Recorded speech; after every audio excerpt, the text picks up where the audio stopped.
السلام علیکم۔ کیس کے ناول پہ آپ سب کو ویلکم۔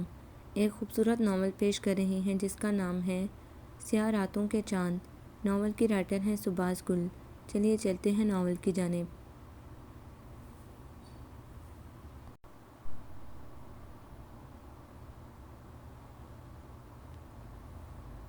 ایسا کوئی زندگی میں آئے جو زندگی کو زندگی بنائے۔ بابر آئینے کے سامنے کھڑا اپنے گیلے بالوں کو تولیے سے خشک کرتے ہوئے گنگنا رہا تھا کہ فرحان نے کمرے میں قدم رکھا اور طنزیہ انداز میں مسکراتے ہوئے گانے لگا۔ ایسا کوئی زندگی میں آئے جو اس گدھے کو آدمی بنائے۔ جل لے تو جل جل کر توے کے جیسا رنگ کر لے گا اپنا، میرے حسن پہ کوئی آنچ نہیں آنے والی۔ بابر نے مسکراتے ہوئے بالوں میں برش پھیرتے ہوئے ادائے ناز سے کہا تو وہ بستر پر نیم دراز ہو کر سر کے نیچے بازو رکھتے ہوئے بڑبڑایا، اپنی تو قسمت ہی خراب ہے۔ کیوں، کیا تو نمو کے ہاتھ کا پکا کھانا کھا کے آ رہا ہے؟ نہیں، اس کے ابا میاں کی ڈانٹ کھا کے آ رہا ہوں، فرحان نے جواب دیا۔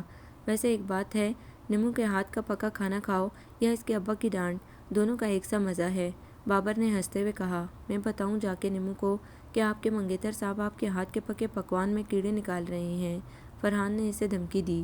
ابے آہستہ بول، اس نے سن لیا نا تو میری جان کو آ جائے گی۔ اب تو یہ ڈھول تجھے ساری زندگی بجانا ہے دوست، اس سے تیری جان نہیں چھوٹنے والی، فرحان نے مسکراتے ہوئے کہا۔ بس یار، پتہ نہیں میں نے کیا دیکھ کے اس رشتے کے لیے ہاں کر دی تھی۔ میں بتاؤں؟ بتا۔ نمو کے ہونٹ کے اوپر جو تل ہے نا، وہ دیکھ کر ہاں کی تھی، فرحان نے بیٹھتے ہوئے شوخ و شریر لہجے میں کہا تو بابر کشن اٹھا کر اسے مارنے کو دوڑا۔ کمینے، تو اسے اتنی گہری نظر سے دیکھتا ہے خبیث، وہ تیری ہونے والی بھابھی ہے، تو میں کون سا اسے تیری بھابھی بنا رہا ہوں؟ وہ بدمزہ کھانے پکانے والی پوڑ حسینہ، تجھے ہی مبارک ہو، میرے لیے تو کوئی حور پری آئے گی، دلہن بن کر دیکھ لینا، فرحان نے شوخی سے مسکراتے ہوئے کہا۔ حور تو تجھے مرنے کے بعد جنت میں ملے گی، بشرط یہ کہ تیرے اعمال اچھے ہوئے، جس کی کوئی امید نہیں ہے، اور پری کوکاف میں ہوگی، ہاں، جن کے لیے پری شاید آ جائے، بابر نے ترکی بترکی جواب دیا۔ اچھا چھوڑ اس بحث کو، یہ سوچ کرایہ کہاں سے دینا ہے، یہ مالک مکان تو ہمیں تانے دے کر مار دے گا، فرحان نے سنجیدگی سے کہا۔ صرف تانے دے کر نہیں، اپنی لڑکی دے کر بھی، وہ تو تجھے دے گا نا، میرا کیا بنے گا، فرحان نے کہا۔ کچھ سوچ کیٹو، یہ سوچنے کا کام مجھ سے نہیں ہوتا، اور وہ بھی خالی پیٹ، پہلے کچھ کھلا مجھے۔ مار کھلاؤں تجھے؟ فرحان نے اسے مارنے کے لیے مکہ بنایا۔ نہیں، بچپن میں بہت کھائی ہے، ابھی تک ہضم نہیں ہو رہی، بابر نے اس انداز سے کہا کہ فرحان کی ہنسی نکل گئی۔ یہ سامنے والے گھر کے باہر آج گاڑیوں کی قطاریں کیوں لگی ہیں، خیر تو ہے؟ ہاں، وہ مرزا صاحب ہیں نا، ان کی بیٹی کی سالگرہ ہے آج، بابر نے بتایا۔ واہ یار، ان امیر لوگوں کے مزے ہیں، ایسی تقریبات منعقد کر کے خوب مال جمع کر لیتے ہیں۔ میری سالگرہ جنوری کو ہوتی ہے، یکم جنوری کو، جبھی تو ہر طرف دھن چھائی رہتی ہے تیری زندگی میں، بابر نے کہا۔ تیری زندگی میں تو جیسے بڑا سکون اور ٹھنڈک کا احساس باقی ہے نا، تو بھی جلساتی جون میں پیدا ہوا تھا، فرحان نے فوراً کہا۔ میں اس بار اپنی سالگرہ مناؤں گا، بابر نے خواہش ظاہر کی۔ مالک مکان ہمارا 100واں اور 40واں منانے کے چکر میں ہے، تو کرایہ دینے کی فکر کر، سالگرہ بھی منا لیں گے اگر اس مالک مکان کے عطاب سے زندہ بچ گئے تو، فرحان نے سنجیدگی سے کہا۔ تو کہاں سے 3 ماہ کا کرایہ؟ بابر نے بھی سنجیدہ ہو کر کہا۔ اپنے ابا سے منگوا لے، مفت مشورہ آیا۔ او بھائی صاحب، میرے ابا نے مجھے گھر سے دھکے دے کر نکالا تھا، روپے پیسے دے کر نہیں نکالا تھا جو میں مالک مکان کو دے دوں، وہ تو شکر ہے کہ میں اسے اپنی بیٹی کے لیے شوہر سا دکھائی دیتا ہوں، اسی لیے وہ لحاظ کر رہا ہے، ورنہ اب تک ہمارا سامان اٹھوا کر گھر سے باہر پھینک چکا ہوتا، بابر نے سنجیدہ لہجے میں کہا تو وہ جلا کر بولا۔ اچھا بس اب بند کر یہ رام کہانی، یہ سوچ کے کرنا کیا ہے؟ آئیڈیا، بابر نے چند سیکنڈ سوچنے کے بعد چیخ کر خوشی سے کہا۔ کیا؟ ہم کسی بینک میں ڈاکہ ڈال لیتے ہیں، لاکھوں کروڑوں روپے ہاتھ آ جائیں گے، ہم اس رقم سے اپنا ذاتی مکان خرید لیں گے، کیسا ہے؟ بالکل بکواس ہے تیری طرح، فرحان نے کہا۔ اتنی جلدی تو یہی سوچا اور کیا جا سکتا ہے، بابر نے کندھے اچکا کر کہا۔ تو کر لے، حرام کھانے سے مرنا بہتر ہے، فرحان نے تپ کر کہا۔ جینا حرام ہو جائے تو حرام بھی حلال ہو جاتا ہے میرے دوست، بھول گیا؟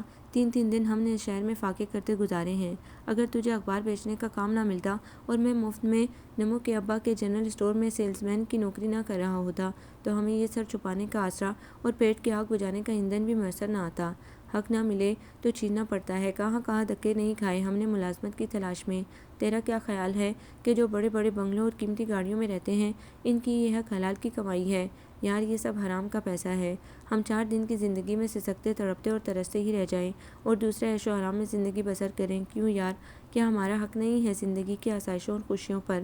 بابر نے غصے سے، جذباتی پن سے، حیرت اور احساس محرومی سے پر لہجے میں کہا تو فرحان نے گہرا سانس لبوں سے خارج کیا۔ میرے یار، خوشیاں اگر روپے، پیسے اور دولت سے خریدی جا سکتی تو دنیا کے تمام دولت مند خوش و خرم زندگی بسر کر رہے ہوتے، مگر ایسا نہیں ہے۔ تجھے شاید ہی کوئی دولت مند مطمئن اور مسرور نظر آئے گا۔ ہر کسی کے ساتھ کوئی نہ کوئی پریشانی، مسئلہ اور مصیبت لگی ہوئی ہے۔ کچھ کو اور دولت کمانے کی ٹینشن ہے اور کسی کو موجودہ دولت کے چھن جانے کا خطرہ ہے۔ ہم کم از کم اس ٹینشن سے تو آزاد ہیں نا کہ ہمارے پاس کچھ ایسا ہی نہیں جس کے چھن جانے کا اندیشہ یا خوف لاحق ہو۔ فرحان نے اس کے شانے پر ہاتھ رکھ کر آسانیت سے اسے سمجھایا۔ ان باتوں سے کتابوں اور اخلاقیات کا پیٹ تو بھرا جا سکتا ہے، لیکن یہ پیٹ جو ہمارے جسموں کے ساتھ لگا ہے یہ نہیں بھر سکتا۔ اسے بھرنے کے لیے روٹی چاہیے اور روٹی کے لیے پیسہ چاہیے اور پیسہ کمانے کے لیے کام روزگار چاہیے، جو اس ملک میں امن کی طرح ناپید ہو رہا ہے۔ تیرے پیسوں سے ہم دال روٹی تو کھا لیتے ہیں، مگر کرایہ کہاں سے دیں؟ بابر نے بے بسی سے سلگتے لہجے میں کہا۔ اللہ مالک ہے یار، کچھ نہ کچھ تو کر ہی لیں گے ہم۔ اللہ تو مالک ہی ہے، اور وہ جو مالک مکان ہے وہ کیسے ٹلے گا؟ برا وقت اتنی آسانی سے نہیں ٹلتا، اس کے لیے کچھ سبیل کرنا پڑتی ہے دوست، فرحان نے مسکراتے ہوئے کہا۔ تو سبیل کر، میں ذرا نیمو کو مکھن لگا کر کچھ کھانا نکلوا کے لاتا ہوں۔ میرے پیٹ میں تو بھوک کے مارے چوہوں کا ہی نہیں بلی کتوں کا دنگل بھی شروع ہو چکا ہے۔ دعا کر کہ مشن کامیاب ہو، بابر نے مسکراتے ہوئے آہستگی سے کہا اور باہر نکل گیا، اور فرحان کی آنکھیں اپنی مفلسی اور بے بسی پر دکھ سے بھیگ گئیں۔ بابر ٹھیک ہی تو کہتا ہے، ہمیں اپنا پیٹ بھرنے کے لیے بھی کیا کیا پاپڑ بیلنا پڑتے ہیں۔ مہینے کے آخری دنوں میں تو میری معمولی سی تنخواہ بھی ختم ہو جاتی ہے۔ کیا ملا بابر کو؟ MSc اور مجھے MBA کی ڈگری حاصل کر کے بے روزگاری، اپنوں کے طعنے تشنے، در در کی ٹھوکریں، فاقے اور اندیشے، یہ بھی کوئی زندگی ہے؟ فرحان نے بالوں میں دونوں ہاتھوں کی انگلیاں پھنساتے ہوئے دکھ اور بے بسی سے کمرے میں ٹہلتے ہوئے سوچا، اور اس کا ذہن کسی ایک نقطے پر آ کر رک سا گیا تھا۔ وہ بے بسی سے نفی میں سر ہلاتے ہوئے اپنی مٹھیاں اور ہونٹ بھینج رہا تھا۔ وہ دونوں اپنے مزاج، خیال اور سوچ سے ہٹ کر ایک الگ ہی راستے پر چل نکلے تھے۔ یہ اس لیے کہ شاید ان کی گزر بسر کا کوئی سامان ہو سکے گا اس طرح، اور یہ بھی کہ اگر کامیاب ہو گئے تو اپنا کوئی کاروبار شروع کر کے رقم واپس لوٹا دیں گے۔ ان کی نیت میں کھوٹ نہیں تھا، صرف مجبوری تھی جو انہیں رات کی تاریکی میں چوروں کی طرح شہر کے دولت مند شخص کے بنگلے کی آئینی دیوار پھلانگنے پر اکسا گئی تھی۔ نہ جانے کیوں گیٹ پر کوئی پہرے دار موجود نہیں تھا اور موسم بھی ان کا ساتھ دے رہا تھا، یا شاید ان کا بھرم رکھنے کے لیے بپھر گیا تھا۔ یہ سیٹھ نثار احمد کا بنگلہ تھا، متعدد فیکٹریوں اور ملوں کے مالک سیٹھ نثار احمد کا بنگلہ، جن کی سخاوت بھی مشہور تھی۔ وہ غربا کی مدد کیا کرتے تھے، ان کے گھر میں ہر وقت لاکھوں روپے کیش کی صورت میں موجود رہتا تھا، لیکن بابر اور فرحان اس شہر میں چونکہ نئے تھے، اس لیے وہ اس حقیقت سے لاعلم تھے۔ جو ہی انہوں نے بنگلے کے لان میں چھلانگ لگائی، گیٹ کے پاس اندر موجود کتا زور زور سے بھونکنے لگا۔ کیٹو کتا بھونک رہا ہے، بابر نے فرحان کو آہستگی سے بتایا، جیسے وہ کہیں اور ہو۔ وہ فرحان کے اونچے لمبے قد کی وجہ سے اسے کیٹو کہا کرتا تھا، اور فرحان اس کی پھرتیوں کی وجہ سے اسے ٹائیگر کہتا تھا اکثر۔ ظاہر ہے وہ تو بھونکے گا ہی، آخر کتا ہے۔ او تیری خیر لے، لائٹ بھی چلی گئی، فرحان نے لان اور اس کے آگے طویل راہداریوں میں جلتی لائٹ کے بجھنے پر جلا کر کہا۔ اچھا ہے نا، اس طرح ہم کسی کو دکھائی نہیں دیں گے، بابر بولا۔ ہاں، اور ہمیں بھی کچھ دکھائی نہیں دے گا، فرحان چڑھ کر بولا۔ موبائل کی لائٹ آن کر، بابر نے مشورہ دیا تو فرحان نے اپنی جیکٹ کی جیب میں سے موبائل نکال کر لائٹ آن کر لی۔ وہ بآسانی دروازے کا تالا کھول کر اندر داخل ہو گئے تھے۔ باہر موسم لمحہ بلمحہ بدل رہا تھا، بادل گرج رہے تھے، بجلی کڑک رہی تھی، ہوائیں چیخ رہی تھیں۔ ایسے میں رات کا گپ اندھیرا ماحول کو اور بھی خوفناک بنا رہا تھا۔ یار، اتنے بڑے گھر میں موت کا سناٹا چھایا ہوا ہے، لگتا ہے یہاں کوئی نہیں ہے، فرحان نے سرگوشی کی۔ کیوں نہیں ہے، ہم دونوں جو ہیں۔ اچھا تو اس حصے میں جا، میں اس حصے میں دیکھتا ہوں، یہ کیا لائٹ آ گئی، فرحان نے اس سے کہا۔ اسی وقت ان کے چار جانب روشنی سی پھیل گئی، شاید بجلی آ گئی تھی۔ یار کیٹو، یہ تو جنریٹر کی آواز ہے، اس کا مطلب ہے کہ بنگلہ بالکل خالی نہیں ہے، بابر نے گھبرا کر کہا۔ اچھا، جو کہا ہے وہ کر، اس سے پہلے کہ کوئی آئے اور ہمیں دیکھ کر شور مچا دے، ہمیں اپنا کام کر کے یہاں سے نکلنا چاہیے، فرحان نے تیزی سے کہا، اور دونوں اپنی اپنی طے شدہ سمتوں میں چلے گئے۔ فرحان نے ایک ایک کر کے سارے کمرے کھول کر دیکھنا چاہے، مگر سب لاکڈ تھے، لیکن ایک کمرے کا دروازہ اس کی ذرا سی کوشش سے خود بخود کھل گیا، اور سامنے کا منظر دیکھ کر فرحان کی آنکھیں لمحے بھر کو تو ساکت رہ گئیں۔ رات میں چاند سے چہرے والی لڑکی، ویران آنکھیں، سونی کلائیاں، بن پھولوں کے الجھے بال، ہونٹوں کی سرخی پہ گہری چپ کے تالے ڈالے، جہازی سائز کے بیڈ پر بیٹھی تھی، یوں جیسے سناٹے کی دہشت میں تنہائی، اور وہ بھی ادھوری، چاروں جانب بکھری ہوئی تھی۔ یہ سب دیکھ کر پہلے تو فرحان کا دل ایک دم زور سے دھڑکا تھا، اور پھر وہ اس ماتاب روح کی گھبراہٹ سے چونک کر اپنے دل کو سنبھالتا، خود کو مضبوط کرتا اندر داخل ہو گیا۔ وہ سندر کومل سی لڑکی اپنی جگہ پر سمٹ کر رہ گئی۔ کون ہو تم؟ چور، چور، وہ ہکلاتے ہوئے بولی۔ چیخنا مت، وہ سخت لہجے میں دانت پیس کر بولا۔ اس لڑکی کی آنکھوں میں خوف چھلک رہا تھا۔ تمہیں جو چیز پسند آئے اٹھا کر لے جاؤ، تو اجازت ہے؟ وہ گہری نظروں سے اس 20-22 سالہ پری چہرہ لڑکی کو دیکھتے ہوئے معنی خیزی لہجے میں بولا۔ ہاں نہ لے جاؤ، وہ لرزتی آواز میں بولی۔ اسی لمحے بادل بہت زور سے گرجا تھا، باہر بارش بھی شروع ہو چکی تھی۔ اوکے، فرحان نے کہہ کر اس کی جانب بڑھا تھا۔ یہ تم کیا کر رہے ہو؟ وہ سٹ پٹا کر بولی۔ تم نے خود ہی تو ابھی کہا ہے کہ جو چیز پسند آئے اٹھا کر لے جاؤ۔ تو یہ کہ مجھے تم پسند آ گئی ہو، اٹھا کر لے جاؤں؟ وہ مسکراتے ہوئے بولا۔ ہرگز نہیں، دور رہو مجھ سے، ہاتھ مت لگانا مجھے، وہ صدمے اور خوف سے کانپتی آواز میں بولی۔ خبردار جو میرے قریب آئے، وہ چلا اٹھی۔ تو قریب آنے کا اجازت نامہ دے دو، فرحان نے شوق نظروں سے اسے دیکھتے ہوئے شریر لہجے میں کہا۔ وہ یہ بھول ہی گیا تھا کہ وہ اس گھر میں ڈاکہ ڈالنے آیا تھا اور خود لوٹ گیا تھا۔ ایک نہتی لڑکی کی اسے ایک نظر نے اسے لوٹ لیا تھا۔ وہ کیا چوری کرتا، اس کا تو اپنا دل چوری ہو گیا تھا۔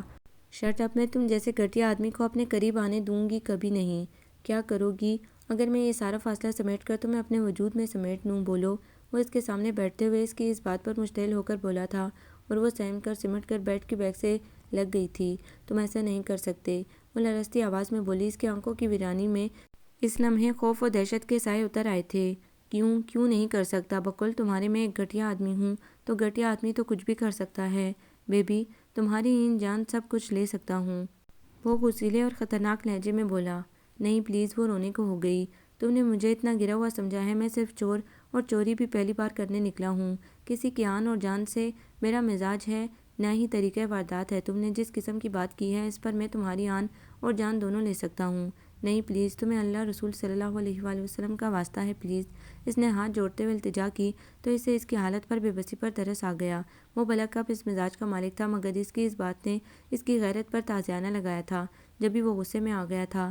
چلو معاف کیا، مگر یاد رکھو آئندہ کبھی کسی مرد کو ایسی بات کہہ کر اس کی غیرت کو مت للکارنا، اسے چیلنج مت کرنا، ورنہ اپنی آن اور جان سب گوا بیٹھو گی، فرحان نے دھیمے مگر سپاٹ لہجے میں کہا۔ تو اس کی جان میں جان آئی اور وہ سر اور نظر جھکا کر لب کاٹنے لگی۔ کیا نام ہے تمہارا؟ فرحان نے اس کے جھکے ہوئے حسن سبھی چہرے کے دیکھتے ہوئے پوچھا۔ حوریہ۔ پیارا ہے تمہاری طرح، وہ داد بھری نظروں سے اسے دیکھتے ہوئے بولا۔ تو حوریہ نے ایک لمحے کو پلکیں اٹھا کر اسے دیکھا تھا اور پھر جھکا لی تھیں۔ تم چوری کیوں کرنے نکلے ہو؟ حوریہ نے ہمت کر کے پوچھا۔ یوں ہی شوق میں، ہابی کے طور پر، وہ کندھے اچکا کر مسکرا کر بولا۔ کوئی اچھی ہابی نہیں ملی تھی تمہیں؟ میں انفرادیت کا قائل ہوں ہر کام میں، کبھی کبھی اس قسم کی انفرادیت دوسروں کے لیے باعث اذیت بھی بن سکتی ہے، اور آپ کے لیے کبھی نہ کبھی ذلت اور ندامت کا باعث بھی، حوریہ نے اس کی حسین صورت کو دیکھتے ہوئے کہا۔ جانتا ہوں، وہ گہرا سانس لے کر بولا۔ پھر بھی دروازے تو لاک تھے، تم اندر کیسے آ گئے؟ حوریہ نے پوچھا۔ ایک چور سے یہ پوچھنا کہ وہ گھر کے دروازے کیسے کھول کر اندر آ گیا، خاصا احمقانہ سوال ہے نا؟ فرحان نے مسکراتے ہوئے اس کی جیل کنول سی آنکھوں میں دیکھ کر کہا تو وہ شرمندہ سی ہو گئی۔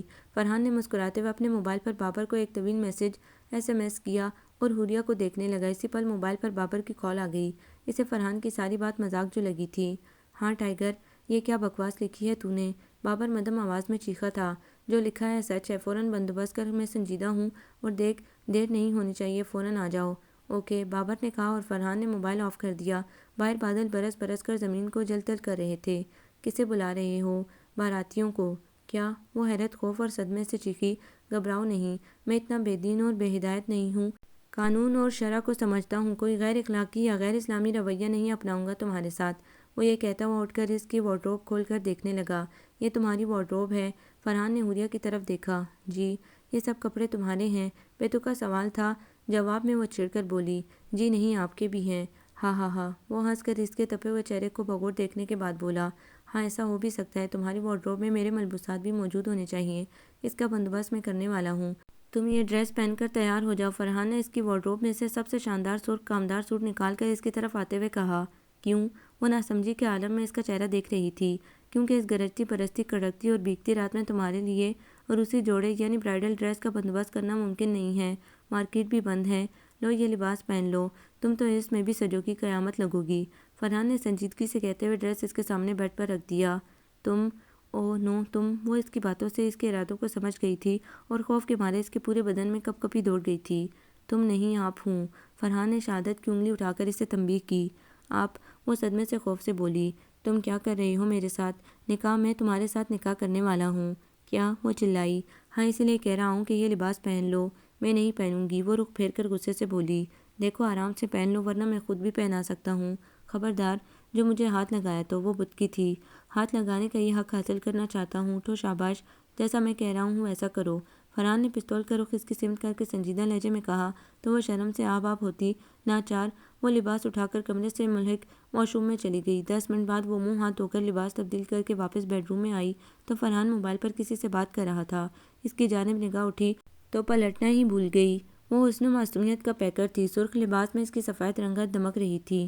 بڑا بڑا بدن، شنگریفی لبوں کی لرزش، جھیل کنول آنکھوں میں آنسوؤں کی جھلتل، متناسب قد کاٹ اور سیاہ گھنے سلکی بالوں کی آبشاریں اس کی چاندنی بکھیرتے چہرے کو اور بھی جاذب نظر اور پرکشش بنا رہی تھیں۔ اب میں بابر کو بتاؤں گا کہ مجھے مرنے سے پہلے ہی جنت کی حور مل گئی ہے، حوریہ مل گئی ہے۔ وہ مدھم آواز میں بولتا اس کے سامنے آ کر رک گیا۔ زبردست، میک اپ کی ضرورت تو نہیں ہے، پھر بھی ہلکا سا میک اپ بھی کر لو۔ وہ اس کے چہرے کو والہانہ پن سے دیکھتے ہوئے بولا۔ کس لیے؟ میرے لیے۔ فرحان نے یوں کہا جیسے اس سے برسوں کی شناسائی ہو، پیار کا سنجوگ ہو، محبت کا چاہت کا رشتہ ہو۔ حوریہ نے نظریں چرا کر قدم ڈریسنگ ٹیبل کی جانب بڑھا دیے، ہلکا سا میک اپ کیا اور اپنے بیڈ پر آ بیٹھی۔ رات کے 2:30 بج رہے تھے۔ وہ بے چینی سے اپنے ہاتھوں کو آپس میں کبھی رگڑ رہی تھی، کبھی بھینج رہی تھی۔ تکیے کے نیچے اس کا موبائل رکھا تھا جو آدھا تکیے سے باہر نظر آ رہا تھا۔ اس نے کچھ سوچ کر موبائل کی طرف ہاتھ بڑھایا ہی تھا کہ فرحان کی عقابی نظروں نے اس کی یہ حرکت دیکھ لی۔ حوریہ گھبرا گئی اور وہ نفی میں سر ہلاتا اس کے پاس چلا آیا اور ہاتھ آگے کر دیا۔ حوریہ نے بے بسی کے عالم میں موبائل اس کے ہاتھ پر رکھ دیا تو وہ سنجیدہ لہجے میں بولا، تم کیوں مجھے مجبور کر رہی ہو کہ میں تمہیں ہاتھ لگاؤں؟ میں نے کیا کیا ہے؟ اس سادگی پہ کون نہ مر جائے خدا، تو مر جاؤ، جان چھوڑو میری۔ حوریہ نے غصے اور بے بسی سے بھیگتی آواز میں بولی۔ وہ ہنس کر بولا، تمہاری جان تو اب میں مر کر ہی چھوڑوں گا۔ برگد کے پیڑ کٹ جائے تو ان کی چھاؤں میں بیٹھنے والی برستی بارشوں میں بھی دھوپ میں آ جاتے ہیں ہمیشہ کے لیے۔ حوریہ نے دکھ بھرے لہجے میں کہا تو فرحان نے اس کے چہرے کو دیکھتے ہوئے کہا، میں اتنا کمزور نہیں ہوں کہ تمہیں سایہ فراہم نہ کر سکوں۔ کمزور نہ ہوتے تو پستول ہاتھ میں لیے یوں چوروں کی طرح میرے گھر میں داخل نہ ہوتے۔ حوریہ نے طنز سے مسکراتے ہوئے کہا۔ فرحان شرمندہ سا ہو گیا، اور چور تو یہاں پہلے ہی بہت ہیں، تمہیں میرے سوا اور کیا کچھ چاہیے اس گھر سے؟ حوریہ نے اسے خاموش دیکھ کر پوچھا۔ تمہارے سوا کچھ نہیں چاہیے، کچھ بھی نہیں، فرحان نے دل سے ایمانداری سے کہا تو وہ اس کی آنکھوں میں جھلکتی سچائی کی رمق کو پہچاننے، اس پر یقین کرنے پر نیم رضامند سی ہو گئی تھی، مگر دل کو جو گھاؤ لگے تھے وہ اس کا یقین اعتبار تو پہلے ہی چھین کر لے گئے تھے۔ گھر کے ملازموں کو فرحان کے کہنے پر حوریہ نے انٹرکام پر بیل دے کر بلا لیا تھا۔ رحمت بابا اور زینت بی بی اس کی پیدائش سے پہلے سے نثار ولا میں خدمت کر رہے تھے۔ محمد بخش بھی 20 سال پرانے خادم تھے اس خاندان کے۔ وہ اتنی رات گئے اس طرح سے حوریہ کو بلاوا پا کر پریشان ہو گئے تھے، اور جب معاملے کی حقیقت اور نزاکت کا انہیں علم ہوا تو سبھی سہم کا رہ گئے۔ فرحان نے ان سب سے علیحدگی میں جانے کیا بات کہی تھی کہ وہ مطمئن ہو کر فرحان اور حوریہ کے نکاح میں بطور گواہ شریک ہونے پر رضامند ہو گئے تھے۔ بابر قریبی مسجد کے مولوی صاحب کو بڑی مشکل سے ساتھ لایا تھا۔ چند منٹ بعد قبول و ایجاب کی رسم ادا ہو گئی تو حوریہ کو لگا جیسے وہ کسی نئے امتحان گاہ میں داخل ہو گئی ہے۔ اس کے ساتھ آنے والے وقت میں کیا ہوگا ہی وہ نہیں جانتی تھی۔ وہ ایک چور کی بیوی بن چکی تھی۔ اسے پہلے تو اپنی بے بسی پر بہت ہنسی آئی اور پھر یکا یک وہ پھوٹ پھوٹ کر بلک بلک کر رونے لگی۔ اس نے کئی بار سوچا تھا نکاح نامے پر دستخط کرتے ہوئے، پھر یہ سوچ کر کے ڈوبتے کو تنکے کا سہارا بھی بہت ہوتا ہے۔ اس نے بسم اللہ پڑھی اور اپنے جملہ حقوق ایک دستخط کے ذریعے فرحان علی کے نام کر دیے۔ فرحان بہت مسرور تھا۔ ایک غلط قدم نے ایک صحیح کام کرا دیا تھا۔ گھر کے ملازم منہ میٹھا کرنے کرانے کے بعد اپنے سرونٹ کوارٹر میں واپس چلے گئے تھے۔ ڈرائنگ روم میں صرف بابر اور فرحان رہ گئے تھے۔ واہ یار، تو نے تو بڑا لمبا ہاتھ مارا ہے، سیٹھ کی اکلوتی بیٹی سے شادی رچا کے اس جائیداد کا اکلوتا وارث بن بیٹھا ہے، بڑی چیز ہے تو۔ بابر نے مسکراتے ہوئے کہا۔ بکواس نہ کر، تو کیا مجھے جانتا نہیں ہے؟ فرحان نے اسے ڈپٹ کر کہا۔ جانتا تھا تو ایک دم سے کسی لڑکی پہ یوں عاشق ہو سکتا ہے، یہ نہیں جانتا تھا۔ تیری زندگی میں ان کاموں کے لیے کوئی وقت ہی نہیں تھا، اہمیت ہی نہیں تھی لڑکی سے عشق بگاڑنے کی۔ تو میں کب عشق بگاڑ رہا ہوں؟ سیدھے طریقے سے شادی کی ہے میں نے اس سے۔ ایک وجہ یہ ہے کہ وہ میرے دل کو چھو گئی تھی، اور دوسری وجہ میں تمہیں بعد میں بتاؤں گا، فرحان نے کہا۔ حوریہ اپنے کمرے کے دروازے پر کھڑی ان کی گفتگو سن رہی تھی۔ کیٹو یار، یہ لڑکی تو ہماری پلاننگ میں شامل نہیں تھی۔ بابر کو یہ ساری کارروائی ہضم نہیں ہو رہی تھی، باوجود اس کے منع کرنے کے بولے چلا جا رہا تھا۔ یہ اوپر والے کی پلاننگ میں شامل تھی، فرحان نے کہا۔ دولت لینے آئے تھے، عورت لے کر جائیں گے۔ عورت نہیں لڑکی، فرحان نے تصحیح کرنا ضروری سمجھا۔ ہاں، کرنسی لینے آئے تھے، لڑکی لے کر جائیں گے اب نہیں، صبح جائیں گے۔ اب گھر گئے تو تیرے ہونے والے سسر جی سوال کر کر کے ناک دم کر دیں گے، اور ہی مطلب لیں گے کہ ہم اتنی رات کو جوان لڑکی کو کہاں سے اٹھا کر لائے ہیں۔ ہاں کہتا تو ٹھیک ہے، چل میں بھی کسی کمرے میں سو جاتا ہوں، یہ چوری ووری ہمارے بس کا کام نہیں ہے۔ ٹھیک کہتا ہے تو، مگر شاید یہ سب ہونا قسمت میں لکھا تھا جبھی ہم اس طرح یہاں داخل ہوئے تھے۔ اچھا سن، وہ دائیں جانب جو 2 کمرے ہیں ان کی طرف جانا بھی مت، یہ سامنے والے کمرے میں سو جاؤ، انشاءاللہ صبح ملاقات ہوگی۔ اوکے، شب بخیر۔ شب بخیر۔ یہ پھول لیتا جا، بڑی مشکل سے لان سے توڑ کر گلدستہ بنایا ہے۔ بابر نے سینٹر ٹیبل پر رکھا 5 سرخ گلابوں کے گلدستے اور پلیٹ میں رکھی پھولوں کی پتیوں کی طرف اشارہ کرتے ہوئے کہا، اور دونوں چیزیں اسے اٹھا کر دے دیں۔ شکریہ یار، دوست ہو تو تیرے جیسا۔ اچھا چل، زیادہ بنا مت، جا اپنی دلہنیا کے پاس، صبح ملیں گے، اور سن، بیسٹ آف لک۔ بابر نے مسکراتے ہوئے کہا تو فرحان شکریہ کہتے ہوئے سے بغلگیر ہو گیا۔ عجب قدرت کی مرضی تھی، بہت انمول ہیروں کو مٹی میں سلا ڈالا، چٹکتی مسکراتی کلی کو موسم گل میں رلا ڈالا۔ عجب قدرت کی مرضی تھی، اکیلی رہ گئی تھی ڈال یہ ننھی کلی اب، جسے تھا 400 کانٹوں نے گھیرا، نظر آتا نہ تھا اس کو سویرا۔ چمن آہوں میں اس کا گھر گیا تھا، کلی کا باغباں ہی رہ گیا تھا، اچانک سارا گلشن سو گیا تھا، کلی کے ساتھ ہاتھ ہو گیا تھا۔ سیٹھ نثار اور بیگم سفینہ نثار 10 دن پہلے ایک روڈ ایکسیڈنٹ میں جاں بحق ہو گئے تھے۔ حوریہ نثار ان کی اکلوتی لاڈلی اور چہیتی بیٹی تھی، بہت ذہین، حسین مگر بااخلاق، ملنسار اور پرخلوص لڑکی تھی، کروڑوں کی مالک تھی، وارث تھی، لیکن غرور رتی برابر بھی نہ تھا اس میں۔ BSc کا امتحان دے کر فارغ ہوئی تھی وہ۔ سیٹھ نثار احمد بزنس اور فلاحی کاموں دونوں میں مصروف و مقبول تھے۔ انہوں نے اپنی زندگی میں ہی کچھ حصہ فلاحی ٹرسٹ کے نام کر کے باقی کی ساری جائیداد حوریہ کے نام کر دی تھی، اور اس بات کا علم حوریہ کی تایا اور ماموں کو بھی علم تھا، اور وہ دونوں حوریہ کو اپنی اپنی بہو بنانے کے خواہشمند تھے۔ سیٹھ نثار اپنے عزیز رشتہ داروں پر بھی دل کھول کر خرچ کرتے تھے، ان کی مالی مدد بھی کرتے تھے۔ ان کے اچانک وفات کے بعد حوریہ کے ماموں اور تایا اپنی اپنی بیویوں کے ساتھ نثار ولا میں آ کر ٹھہر گئے تھے۔ دونوں کوشش کر رہے تھے۔ حوریہ نے ان کی نصیحتوں اور ارادوں کو بانپ لیا تھا، اتفاق سے ان کی باتیں بھی سن لی تھیں، اور ان کی اصلیت اس پر عیاں ہو گئی تھی۔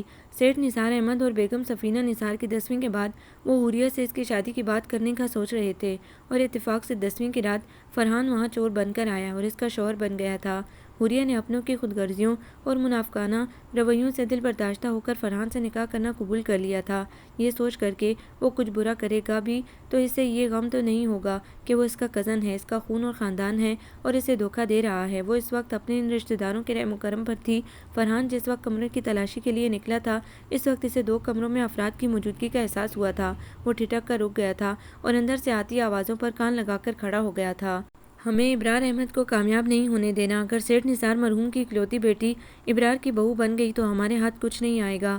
آخر وہ حور سی بچی میری سگی بھانجی ہے، اس ناطے اس کی ہر چیز پر میرا حق پہلے بنتا ہے۔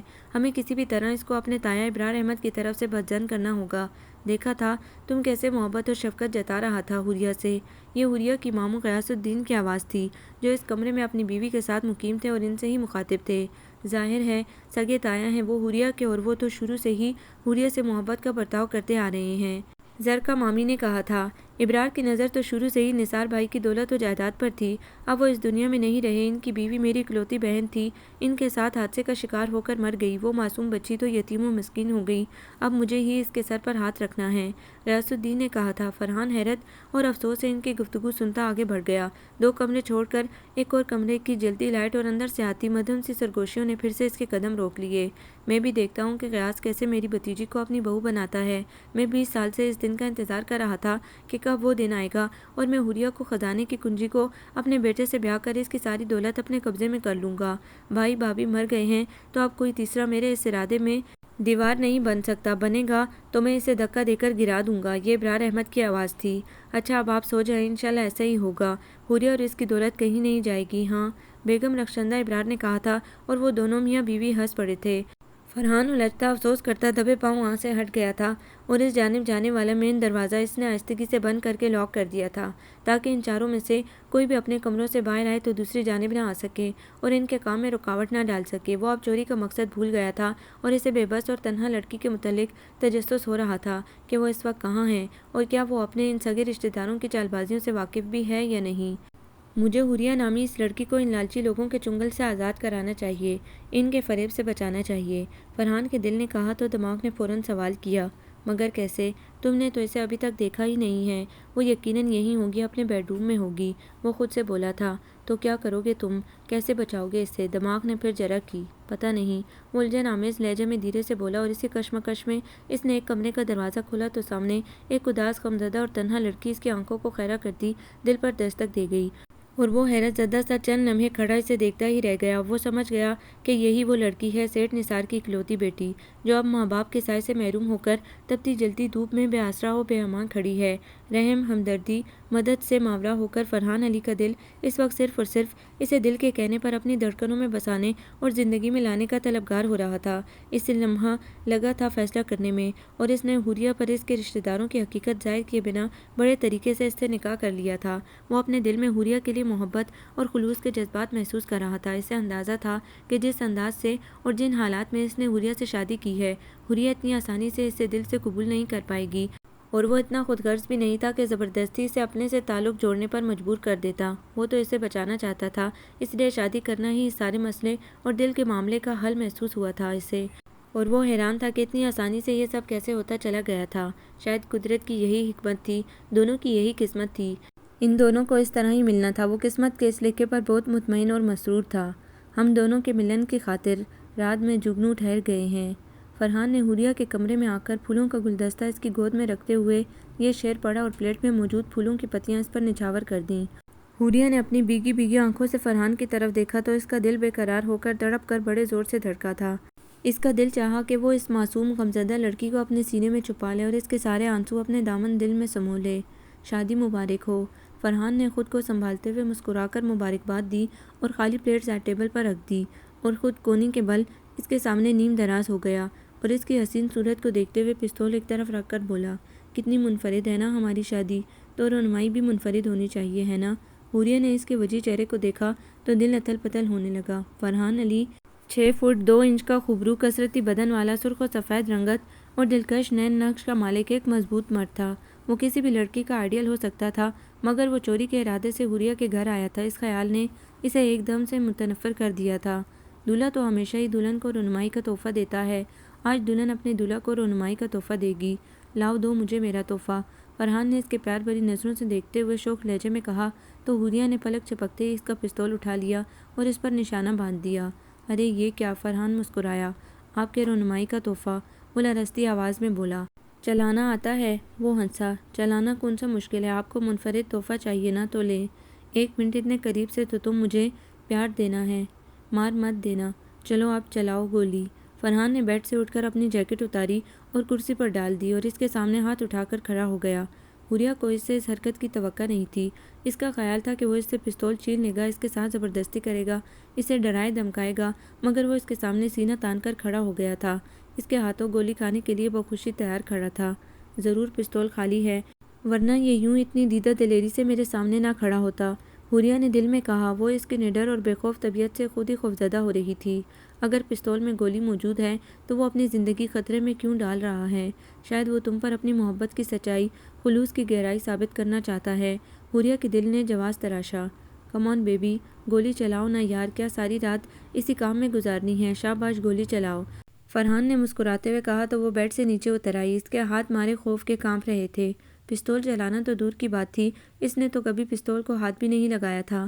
فرحان کو ایک چور، ایک مجرم سمجھ کر نہ جانے کن الجھنوں میں گر کر گولی مارنے کو تیار ہو گئی تھی، حالانکہ اسے اس کا نقصان ہی ہونا تھا، فائدہ نہیں ہونا تھا۔ میں ایسا کیوں کر رہی ہوں؟ اگر میں نے فرحان پر گولی ہی چلانی تھی تو میں نے اس سے شادی کیوں کی؟ اگر اسے سچ مچ گولی لگ گئی اور کچھ ہو گیا تو میرا کیا بنے گا؟ ہزاروں سوال، طنزیہ نظریں، شک، جگ ہسائی، ذلت اور جیل کی 4 دیواری میرا مقدر بن جائے گی۔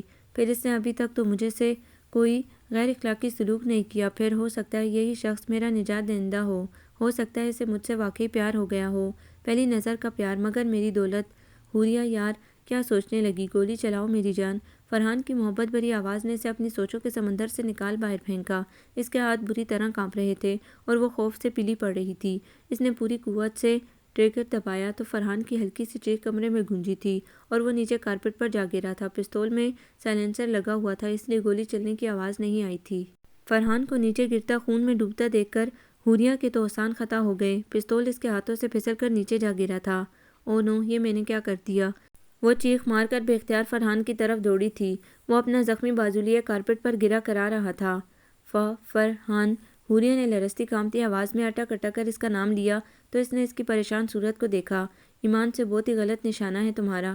گولی بھی اسی طرح میرے دل میں اتارتی جس طرح تم خود میرے دل میں اتر گئی تھی پل بھر میں۔ وہ مسکراتے ہوئے دور ہٹتے ہوئے بولا، آئی ایم سوری۔ وہ روتے ہوئے بولی، فکر نہ کرو، میں اس گولی سے مرنے والا نہیں ہوں، اللہ نہ کرے۔ حوریہ نے تڑپ کر بے ساختہ اس کے ہونٹوں پر اپنا کومل سا ہاتھ رکھ دیا تھا۔ وہ اس کی بے قراری اور بے اختیاری پر مسرور ہو گیا۔ آپ نے مجھے روکا کیوں نہیں؟ میں سمجھی تھی کہ پستول میں گولی نہیں ہے، اسی لیے آپ…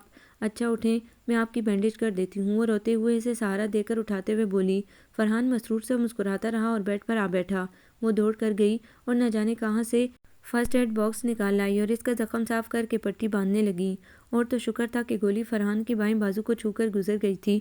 زخم زیادہ گہرا بھی نہیں تھا۔ حوریہ پٹی کرتی جا رہی تھی اور روتی جا رہی تھی اور فرحان اس پاگل لڑکی کی بے قراری، اضطراری اور تڑپ دیکھ دیکھ کر حیران اور خوش ہو رہا تھا اور سوچ رہا تھا کہ اللہ تعالیٰ نے نکاح کے بولوں میں واقعی اتنی تاثیر رکھی ہے کہ دو انجان اور اجنبی انسان ایک دم سے اپنے دلوں میں ایک دوسرے کے لیے محبت، توجہ اور خیال و احساس کے جذبات جگا دیتے ہیں۔ حوریہ نے اسے اپنے پاپا کی شرٹ لا کر دی تھی۔ رو کیوں رہی ہو؟ میں تم پر مقدمہ تھوڑی کروں گا۔ لاؤ کاغذ قلم دو، میں لکھ کر دے دیتا ہوں کہ تم سے انجانے میں گولی چل گئی تھی، تمہارا کوئی قصور نہیں ہے، لہٰذا تمہیں کچھ نہ کہا جائے۔ وہ مذاق سے بولا تو وہ کہنے لگی، میں اس لیے تو نہیں رو رہی۔ پھر کس لیے رو رہی ہو؟ آپ نے مجھے روکا کیوں نہیں؟ پستول کیوں نہیں چھینا میرے ہاتھ سے؟ سامنے سے ہٹ کیوں نہیں گئے؟ حوریہ جان، بھلا تحفہ بھی کوئی ٹھکرایا جاتا ہے، وہ بھی اپنی محبوب ترین ہستی کا تحفہ۔ وہ اس کے آنسو اپنی ہتھیلیوں میں جذب کرتے ہوئے پیار سے بولا تو اس نے شرمندہ ہو کر کہا، خدا نہ خواستہ گولی کہیں اور لگ جاتی تو میں اپنی محبت کے سامنے سرخ رو ہو جاتا۔ تمہیں اعتبار تو آ جاتا کہ میں نے تم سے کسی لالچ میں یا شغل کے طور پر شادی نہیں کی ہے، بلکہ اپنے دل کے کہنے پر تمہیں اپنا جیون ساتھی بنایا ہے۔ تمہیں دیکھ کر دل یکدم ہی بڑے انوکھے انداز میں دھڑکا تھا، یوں لگا تھا جیسے مجھے تمہاری تلاش تھی، مجھے تمہاری تلاش یہاں کھینچ لائی تھی۔ حوریہ، میری زندگی تمہارے ہاتھوں تو مجھے موت بھی قبول ہے میری جان۔ وہ اس کے چہرے کو پیار سے دیکھتے ہوئے بولا تو چند لمحے تو وہ اسے حیرت سے دیکھتی رہی، پھر بے اختیار اس کے سینے پر اپنا سر رکھ دیا اور پھوٹ پھوٹ کر رونے لگی۔ فرحان نے اس کے گرد اپنا بازو حمال کر لیا اور اس کے سر پر بوسہ دیا۔ وہ اس کی پناہوں میں سمٹ کر روتے روتے سو گئی تھی۔ رات چلی ہے جھوم کر، زلفوں کو تیری چوم کر، آ بھی جا، آ بھی جا۔ صبح ہو گئی تھی، نئے دن کا سورج نکل آیا تھا، روشنی ہر سو پھیل گئی تھی۔ حوریہ جو فرحان کے سینے پر سر رکھے سو گئی تھی، کھڑکی سے چن کر آتی کرنیں اپنے چہرے پر محسوس کر کے بیدار ہو گئی۔ اسی نے خود کو ایک مرد کی پناہوں میں دیکھا تو حیرت سے ادھر ادھر نگاہ دوڑائی اور پھر اسے رات کا ایک پل یاد آ گیا۔ فرحان، فرحان، وہ بے اختیار پکار اٹھی۔ جی میری جان۔ فرحان نے آنکھیں کھول دیں۔ صبح ہو گئی ہے، دن نکل آیا ہے، حوریہ نے کہا تو وہ بھی معنی خیز لہجے میں شرارت سمو کر بولا، تمہیں جلدی لگی ہے میری جان پر بنی ہوئی تھی، کیا آپ کے بازو میں بہت درد ہو رہا تھا؟ وہ یہی سمجھی تھی، معصومیت سے سوال کیا تو وہ مسکرا دیا، نہیں میری جان، تم میرے اتنے قریب تھی، پھر بھلا درد میرے قریب کیسے آ سکتا تھا؟ وہ محبت سے بولا تو وہ حیا سے سرخ ہو گئی، اس ایک رات میں کتنا کچھ ہو گیا نا۔ ہاں چلو اٹھو، فریش ہو جاؤ، پھر تمہارے تایا اور ماموں وغیرہ سے بھی تو ملنا ہے نا۔ آپ کو ان کا کیسے پتہ؟ مجھے سب پتہ ہے، تم پریشان مت ہو، جلدی سے تیار ہو جاؤ، پھر مجھے بھی تیار ہونا ہے۔ وہ مسکراتے ہوئے بولا تو وہ اس بات میں سر ہلاتی اٹھ کر واش روم میں چلی گئی۔ نئے سورج کی کرنوں نے غموں کے در پہ دستک دی اور چھپکے سے کہا، آنسو پونچھو اور مسکاؤ، نئے جیون کا لطف اٹھاؤ، پیا ملن کے نغمے گاؤ، دکھ کی باتیں اب بھول جاؤ، خوشبوؤں کو تم پاس بلاؤ، پیاری لڑکی خوش ہو جاؤ اور مسکاؤ۔ حوریہ اپنے بالوں میں برش کر رہی تھی، اس کے لمبے بالوں کو فرحان بہت دلچسپی سے دیکھ رہا تھا۔ آئینے میں حوریہ کو فرحان کا عکس دکھائی دیا تو اس کے برش کرتے ہاتھ کی حرکت رک گئی، اس نے نظریں جھکا لی، فرحان مسکرا دیا اور اس کے قریب آ کر اس کے شانوں کو تھام لیا۔ حوریہ آئی لو یو، فرحان نے اس کے چہرے کو بغور دیکھتے ہوئے دل سے کہا تو وہ سٹ پٹا کر اس کے چہرے سے نگاہ ہٹاتے ہوئے بولی، آپ کا بازو درد تو نہیں کر رہا؟ آپ ڈرائیور کے ساتھ ڈاکٹر کے پاس چلے جائیے گا، وہ آپ کا چیک اپ کر کے درست بینڈیج کر دے گا، میری ڈاکٹر تو تم ہو، لہٰذا بینڈیج بھی تم ہی کرو گی، پلیز یہ مذاق کی بات نہیں ہے، ڈاکٹر سے چیک اپ کرانا بے حد ضروری ہے۔ حوریہ نے اس کی محبت سے گھبرا کر کہا، اوکے لیکن میں ڈرائیور کے ساتھ نہیں جاؤں گا، تم میرے ساتھ جاؤ گی تو ہی جاؤں گا، بولو جاؤ گی نا؟ فرحان نے اس کے چہرے کو پیار بھری نظروں سے دیکھتے ہوئے بڑے مان سے پوچھا تو ناچار اسے اس بات میں سر ہلانا پڑا، تھینکس، چلو ناشتے کی میز پر تمہارے رشتہ داروں سے ملاقات ہو جائے، مگر آپ وہ لوگ… ڈونٹ وری جان، مجھے معلوم ہے کہ مجھے کیا کہنا ہے اور کیا کرنا ہے،